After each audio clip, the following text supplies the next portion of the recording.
Gentleman from Texas is recognized for 3 minutes. Thank you, Mr. Speaker. There should have been amendments to this because there are all kinds of problems with it. When in America we start dividing this country into groups, we got trouble. And that's what this bill does. It divides America into groups and says these over here are more important to protect than the rest of you guys. That is a problem. Now, I'd like to address the question that my friend from Texas raised about the rule of evidence. I think that's what she's talking about. It does say, in a prosecution for an offense under this section, evidence of expression or association of the defendant may not be introduced as substantive evidence at trial. Oh, that's a comma then that says unless the evidence specifically relates to that offense.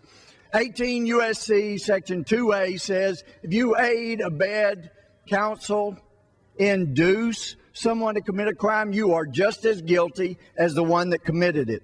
So, for example, I have a Bible here that my uncle was given when he entered World War II.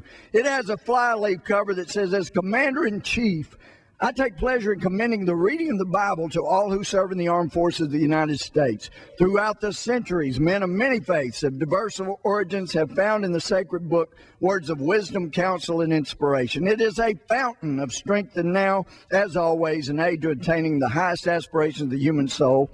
That's signed Franklin D. Roosevelt in this little Bible.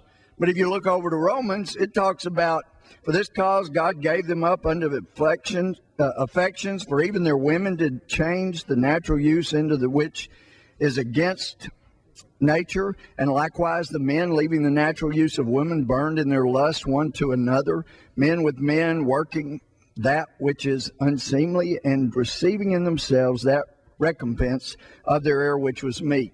If somebody hears a preacher preaching that and goes out and commits an act of violence, I mean, I was a prosecutor 30 years ago. It doesn't take much imagination to say we had to arrest the preacher. It was clear he's the one that planted the seeds in this nut's head that went out and committed an act of violence. Therefore, this evidence of what he read from the Bible, even though FDR signed it and encouraged people to read it, FDR is not around, can't go after him, but we can go after this preacher that put that in the mind of the individual. They induced it.